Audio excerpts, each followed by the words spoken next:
Good day, everyone. Mike and Mark are back today on another video. The video that we're going to be making is fixing up Godzilla. So we found a few problems with the rear subframe, we believe. So we have ordered subframe mounts. We have, I think that these are some of the what do you call it, the diff bushings, Nismo parts, and this is whiteline. We got whiteline because the Nismo ones didn't look too great, and I saw that these are actually quite great quality, so I went with whiteline for this and Nismo for all of these. So today what we're going to be doing is we're going to see if we can remove the wheels, remove the subframe, drop it. I guess that the goal will be to drop the subframe, remove it, remove the bushings, and that's going to be it, I think, because it's going to take several hours to do. Well, I think the easiest part is going to be to drop the subframe, because it's one thing to take out bolts and remove things. That's not so difficult. Just got to get their order right. I think where we'll have fun is the bushings. So we're probably going to need a press kit. Did you get a press kit? Nope. No, we're going to need a press kit. Because that's going to be the hardest part, really. Yeah. Is getting the right size of cup to press it out. Yeah, to press them out and press those in. And or cut it out, right? Because there's some people that we've seen that do it with the Dremel. They cut it out, then they press it, and it's yeah. As much as possible, you'd prefer to press because you don't want to nick any of the the braces or the inside. Yeah, that's it. Yeah. So try to reduce the amount of damage that we're doing there. So normally a regular press kit should be able to do the job, but I mean, we'll see. If it needs more convincing, it needs more convincing, and that'll be it. And it's a 1991, right? So it has a few years in her, but it hasn't been winter driven, so there's no rust. So we'll see what comes out of it. But we'll start off with just getting the car ready. We'll jack up the rear, we'll remove the tires, and we'll see what we're dealing with.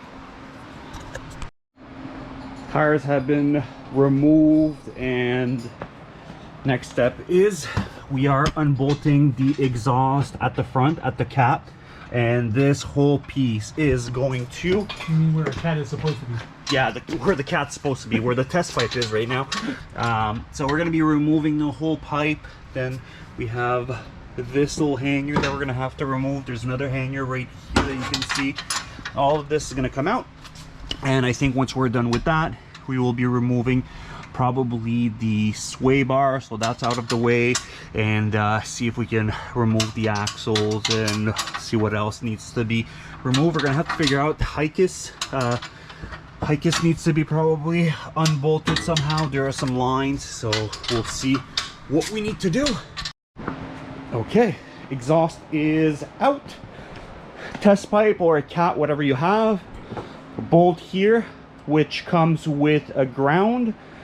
One hanger right here. We might need to change it because I see it's cracked. Two hangers right here. Super easy for me to remove. We did add some GB blasters, so as you can see, hangers. The ground, you can see it hanging in the camera somewhere right here, I think. That's removed. And your hanger bearing here is good. The that one. There's no play at all, so that's good. So yeah, this is what we have. We starting to make a bit of room. Next step is probably sway bar. Yeah, sway bar is the next easy thing, I'm going to call it. Yeah. And then I think we can leave this on. We have to detach those lines. I hope you got a big enough socket. Might have to use an adjustable wrench. Yeah. Because this is your pump for your Hikis. Yeah, so that's the pump for the Hikis here. Lines are running up to it over here, up top here. I think we're going to be able to drop the subframe with those lines on. We're just going to have to make sure that we don't nick them when we drop it, because it's probably going to be extremely heavy, and we want to be careful with that. So yeah, it's going to be heavy. We're going to need a jack underneath this thing to hold it up. Yeah, another person in the front to kind of just align it. Yeah. So if you want the sway bar, technically we don't even really have to remove from the subframe if we just take off the end links. Yeah. Hell, I'm not even sure we need to do that either, because the control arms are going to come with this thing, aren't they? subframe control arms. We can drop down the whole thing. Well, let's take a look. I'll turn off the camera, see what we need to do, and we'll resume. So we have a plan. I think that the plan is going to be to remove the bottom nut of the suspension. We'll leave the suspension attached at the top, and that should allow us to drop the entire subframe, I think, with the axles, with the caliper, with the disc brake and everything. There's going to be a few lines underneath that Mark is saying that we're going to have to probably unbolt that are coming from the front. There's also the diff. The diff will need to be unbolted from right here so we can drop the subframe. One of the things that we're going to do is we're going to nick the or mark it just to make sure that when it's bolted back is bolted the same way, because we don't want the drive shaft to cause rattles because it's not balanced properly. That's right. So that's gonna get done. We have a bit of oil leak, so once this is removed, we might actually remove the what do you call it, the housing, and maybe just reseal it. Yeah, you might need a gasket here, and seal or something. Yeah, because it is wet on both sides, so that seems to be the leaking point here. Yeah. We'll see over top anyway, but yeah, so far it looks pretty straightforward. We just need to find what stays with the subframe and what stays on the car. Like, for example, over here there's the parking brake cables for both sides. They do disconnect. There's like this piece here, so we're gonna have to take off the e-brake, and then there's a bolt that just kind of holds that cable up to the body of the car under here. So that comes out. But otherwise, yeah, not too bad. I mean, it's a bunch of lines to disconnect. We'll have to figure out the procedure to re-bleed the Hikis, if we need to bleed even the all-wheel drive. The all-wheel drive. I do see a bleeder valve right up there, so that's probably going to be it. And some right here too. So. Yeah, that's for there's one for either side of the Hikis there. Okay, so I'll get to removing these bolts, and Mark is going to probably add other stuff underneath and see if we can make some progress. Okay, so here's what I have done here. Brake line, as you can see, it's been removed. So brake line seems to be going up from these subframes, so it's been removed from the back. Trying to position the light. Back of the caliper somewhere. I can't see too well. Right here, I think. Yeah, right there. So it's been removed from there. It's been slided through this little bracket. All you need to do is you need to remove this pin that comes out like that, and you fish it through. Same thing has been done on the other side, so it's been removed as well, and Mark is taking care of the diff underneath. Okay, so we have made a bit of progress, and I wanted to show you this part because the way that we're pulling the subframe, you guys can see there are right there, there's 3 or 2 connectors, Mark? There's 2 large ones and there's a small one. So the 2 large ones, super easy to take out. The small one, not so much. So driver side, right there, that needs to be unclipped. So just so you guys know, and yeah, we're gonna move on to it. Okay, so stuff has been removed. We're ready to drop the subframe and don't have, yeah, exactly. Don't have too much battery left, so I'm gonna try to film us putting down the subframe and see what challenges we're running into. And once the subframe is removed, I'll probably grab the camera, charge it, and then show you guys what should be considered, what should be removed or what shouldn't be removed, and things like that. So what hurdles to cross? Yeah, exactly. Oh, this is where we're at. Okay, so yeah.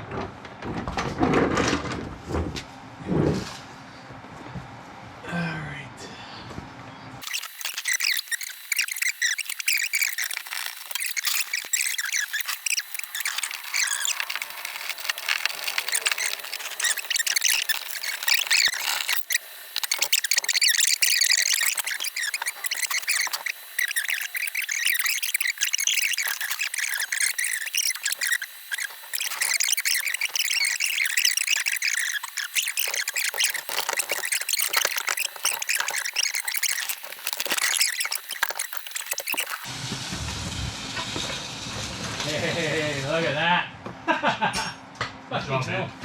I had to take a picture of that for Charlie. So this is it, guys. I'm gonna recharge the camera because we're out of battery. But as you can see, no lift, 2-man. We could grab this and pull it out. So now we're gonna be able to clean it, see what bushings need to be replaced. This is ripped. So yeah, we're gonna do an inspection, charge the camera, and be back.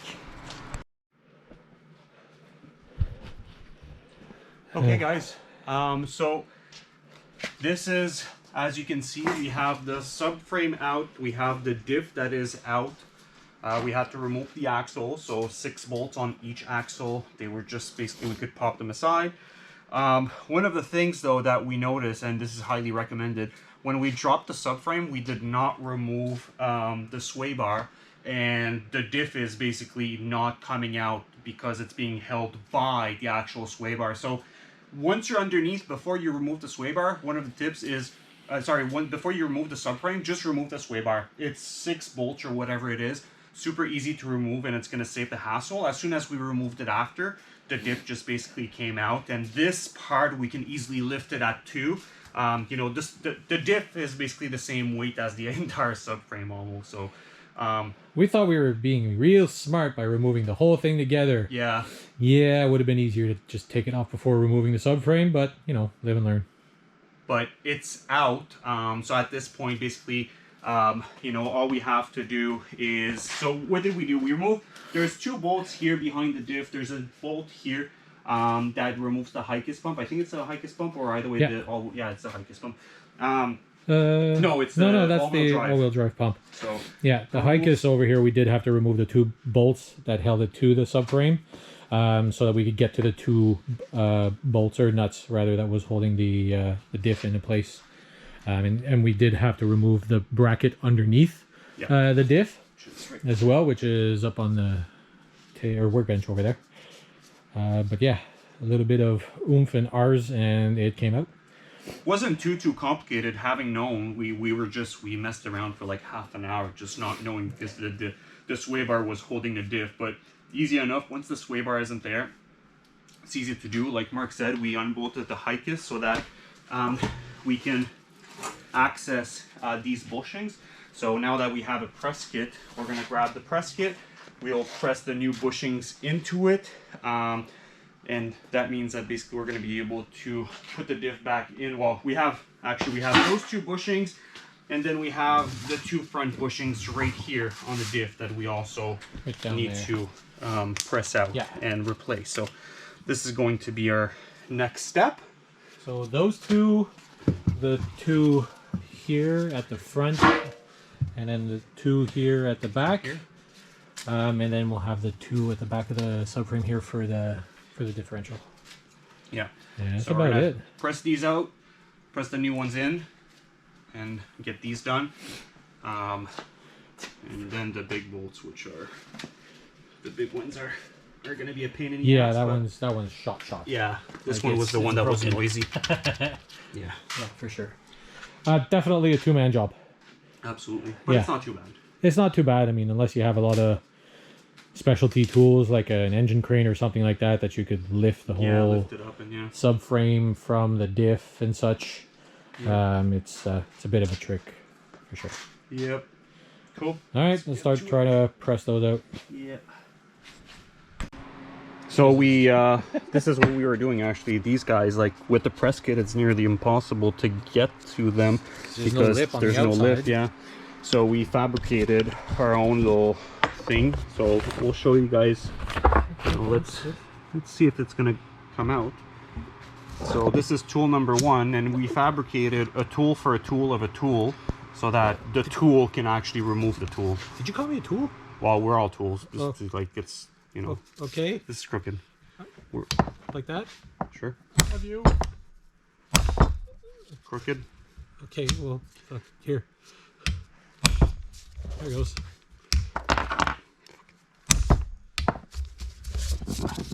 Can't.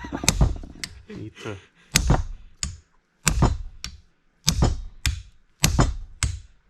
Hey, she goes. That's how you do it.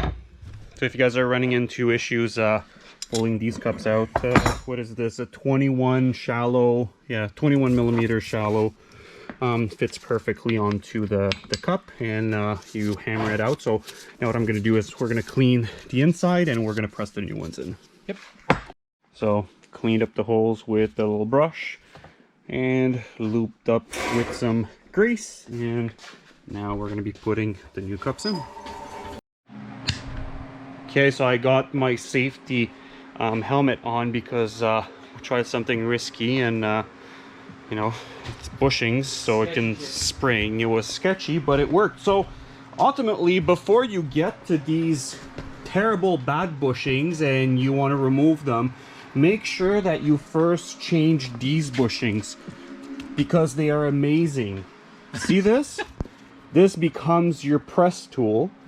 So this is the old bushing that we removed, and the way that the press tool is going to work is that this is a perfect fitment to align into your old bushing. Yeah, you remove the height is for sure.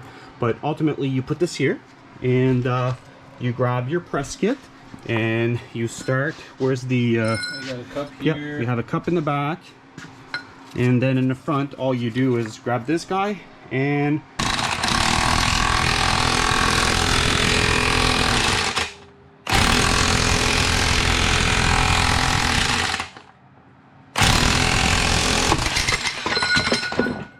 ding bong, ding bong.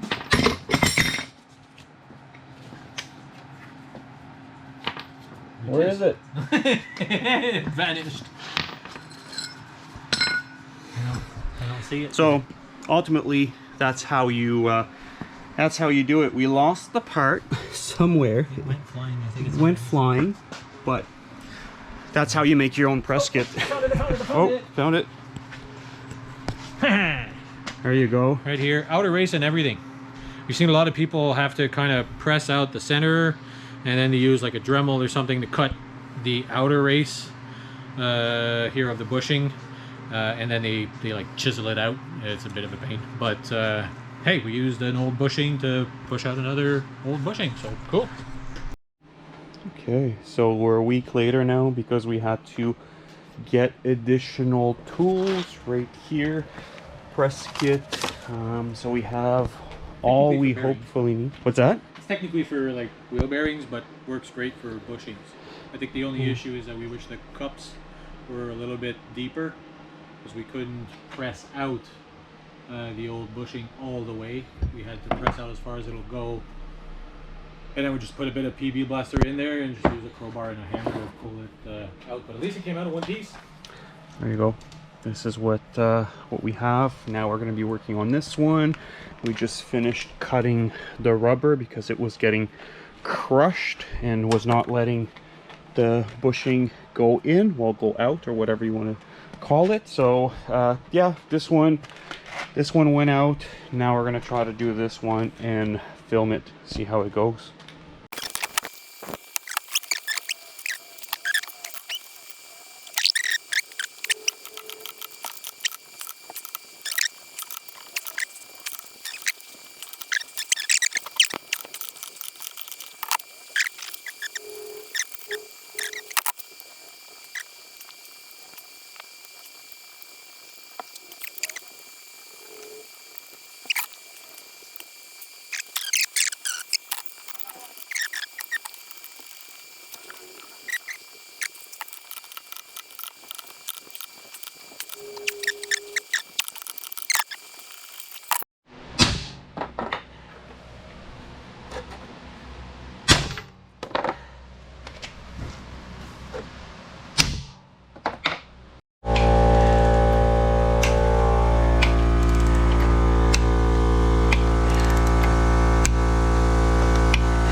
So while I did a bit of subframe cleaning, apparently Mark decided not to film, and yeah, I guess he didn't want to show you guys. There were too many curse words to record. So what happened is that because there's nowhere to support the press tool, on the back side, or the underside right now. The whole thing is flipped upside down. There's no support there, so it made it so that you'd put the press kit on, you'd start to tighten, and the cup on the back side would twist because it had nowhere to sit. So what I ended up doing is finding a cup that fit on the top or the back side of the bushing, and then I grabbed a smaller cup that would only push the core of the bushing through. So that at least it was easier to clean up, because then the point was cut it out. Essentially, there was no way to actually press it properly out without breaking anything. So then just cutting off or away as much of the rubber as possible where I wanted to cut a slit. I used the Dremel. I must have cut about, I don't know, about an inch and a half long of a cut. And then I used one of the scissor punches there that you had to go into that groove and then keep knocking down, just to kind of change the shape of the bushing, so it's a little bit, it becomes smaller because of that bend and cut. And so it just took about 5 or 6 knocks, and the whole thing fell through. Yeah, I was gonna say, so if you would have used this trick only without necessarily spending all the time on trying to figure out how to do it, like how much time from start to scratch just using this trick would have taken? Just using this trick would have taken maybe 15 minutes or so. Yeah. But the point was, that's not the right way or proper way of doing it. Yeah, for sure. I'd rather use it with the proper press. We don't even have the proper press, so I mean, it had to be a little bit of give and take there. So yeah, I mean, had to cut it out. More often than not, I've had to deal with bushings before, and at some point you end up just destroying it and cutting it out somehow. But we've seen online that even on like GTRs that are super clean underneath, that are not rusted, the majority of the people just can't pull it out, right? They can't pull it out. It's quite common. It looks like they can pull one out, which is probably the one on the other side, because it's got a bracket there that you can technically rest on.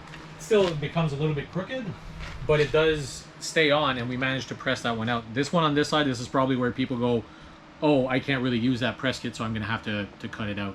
And that rubber is really, really dense and hard, so it makes it hard to cut through it. I mean, I tried with an X-Acto and a couple of tools. I didn't want to burn through it with the Dremel, because it really, really stinks.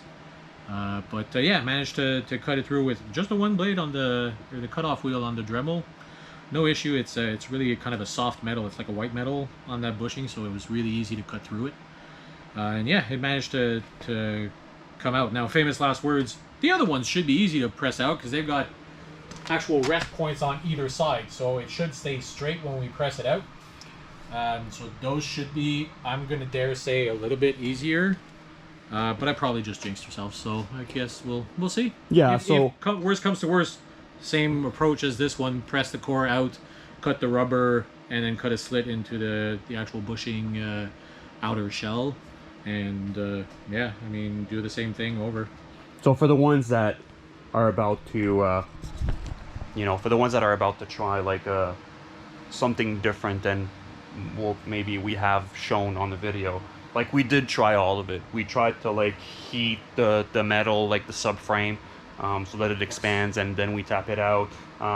We try to hammer it out. We try to grab like the press removers. We tried it all basically. PB Blaster is your friend. Yeah, PB Blaster is your friend, but at the end of the day, like PB Blaster didn't necessarily help as much, because we still had to. It probably helped a little bit. To when I was actually knocking it out from the cut that I made, it probably helped a lot to slip it out. So that's going to be good. But it's not like we just managed to put some PB Blaster, some heat, and tap it out or squeeze it out, right? We still had to go to the extent of actually cutting and doing all of it. So if you guys are at this and you're scratching your head, just stop it, grab a Dremel, just cut it off. Like Mark said, you'll be done within 15 minutes. Instead of, this is the second weekend we're on it, because the first weekend we didn't have the right tools. We came back with hopefully the right tools. The right tools are still not the right tools. So anyways, it's a pain in the ass. I'm not sure there is a right tool. Exactly, there is maybe no right tool, because ultimately there is no frame to hold any tools on. Tool. There was no specific press tool. I mean, there were for other bushings, not these ones specifically that I could find. And I mean, just, I guess if you're in a hurry and you need to do this in a day, don't fight with it. Just, if you can, an air hammer with a cutting blade on it, instead of pressing the core out. That probably would have done just to break the rubber all the way around the core, and probably would have done wonders to actually try and knock down the outer race of that bushing. So I mean, it is what it is. We managed to get it out, and now we know better, I suppose. So, but we're never doing this again. Yeah, exactly. We're not doing this again. We're not going to do a second subframe next weekend. No. We're still going to be on this one. I'm just kidding. So ultimately what we're going to get to at this point is that we're going to try this one. So for the ones that probably are not familiar with it, we have this. Maybe that's the right size. It should probably maybe a bit bigger. Oh yeah, you're right. Yeah. So anyways, we'll set this up, and hopefully with the fact that here it is, you know, on the other side, but just so you get it. Hopefully it's gonna hold on both sides, gonna be able to pop out. If not, we'll be back and we'll show you guys. But ultimately, yeah, we might need to cut it out, but we're gonna try it this way and see what happens. Yeah. Do you mind grabbing that key and help me out? Oh, sure. Thanks, man.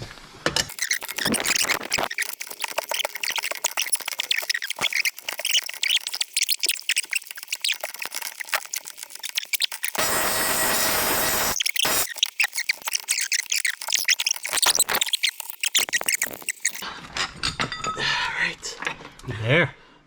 Ooh. So close. Alright. Alright. We managed to get this one out too. It was tight. We couldn't go all the way through. It required a Marc at first, then it just required a Mike, and it went through? Well, it required a Marc and a Mike. Okay. Yeah. So hence 2 Canadian job. Not even an impact would do it. We tried air, we tried electric. Fuck. The impact was, and it wouldn't struggling. Work. Yeah, it worked hard. Give you an idea, that big socket is now hot. Yeah. So that's how much torque it got on there. But hey, that worked. It did. So now usually they say disassembly is the worst. Assembly is the easiest. We'll be the judge of that. Yep. So we cleaned up, and before we flip the thing over to press the new bearings in, or the new bushings in, we figured it's probably easier to put the diff back in now while it's upside down, because it does rest while it's upside down on that subframe. So that made it kind of easier to put back together. So we put the support that goes underneath the differential there, and so just to make access that much easier, we took the pump off, the all-wheel drive pump. That's right over there. The only thing is that it's going to make it a little bit tricky to put the sensors back in. There's sensors on either side of the differential, but otherwise it's going all right. We're gonna flip this thing back over, right side up, and then we're gonna try and press in some bushings. Yep. See how we do. See how we do. Yes, it takes some love.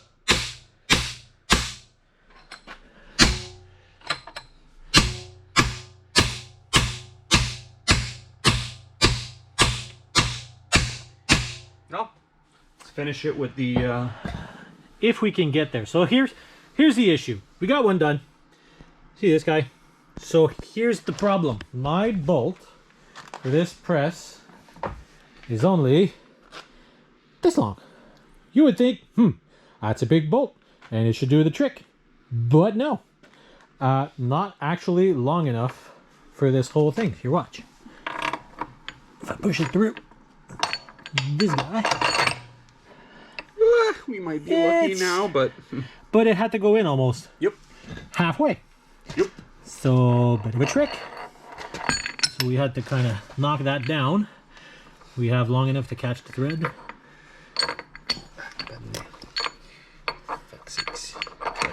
Yeah, see, just the first thread makes me a little uneasy. It is what it is. try to. But it's going in quite easily, right? Yeah, So- yeah. Well, with the grease and whatnot, right? And the subframe is cleaned up. There's no gunk or anything in there. We added grease. It's not so bad. It's just I'm afraid of catching just that first thread and stripping it out. Is all. Is it going? Huh? Just the bottom one is spinning. Oh, the bolt. Yeah. It's a big wrench. Yeah. This guy should do. It'll just spin a little bit, and once it goes in, it should stay. Just let it sit onto whatever it lands. That's it. And so that's what I didn't want to happen. Stripped out that first thread, huh? Yeah. See that piece of metal there? So we're going to need to knock it down further. Like another ½ inch or something like that. And you know, at that point it's almost pointless to use the press. But at least you know it's pressed in all the way. Most of it is assembled. We've been trying to figure out how these cups actually go because we didn't pay attention. So after looking at a few things, it definitely does seem like it's going to go like this. It's going to go towards the frame. It's going to crush the bushings. So now we're lifting it off the ground, and then we'll ease it into position where, or approximately where it's going to go, and then we'll jack it up, bring it close to the frame bolts, or yeah, the actual car frame bolts. Yeah. And then we'll be able to lift up a couple pumps at a time, make sure we're lining up right until we're in position, and then we can put in. I think the trickiest part for me, for some reason, is going to be those L brackets. Yeah.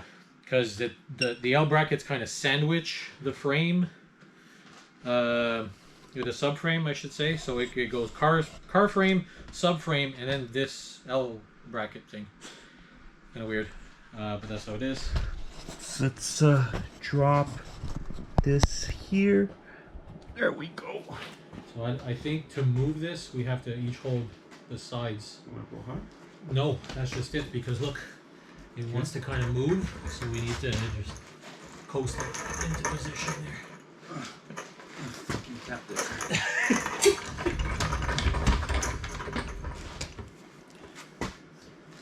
I think we should probably turn it and then realign here. Hang on. Just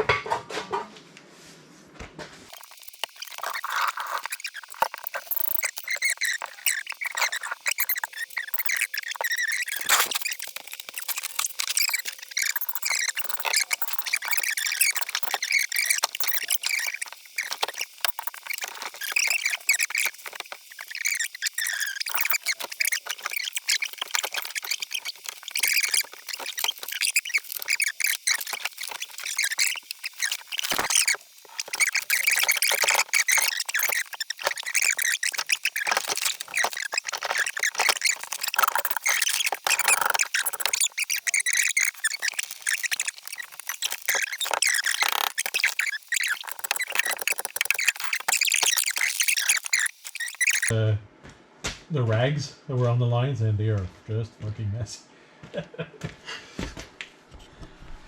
There you go, guys. Almost out of battery again, so hopefully this, I think that I'll be doing that as a time lapse so you guys can see how it slowly went up. Ultimately it was you know, it was a pain, but it was okay. It's a trick, but it's doable. Yeah, so the It's not suspension, like we spent an hour doing this. yeah, so the suspension were in the way, so I need to make sure that these are properly aligned. As you can see, everything is properly aligned now, but now we're gonna have to just bolt the things back into place. But I'll try to charge the camera so I can record a bit more in a bit.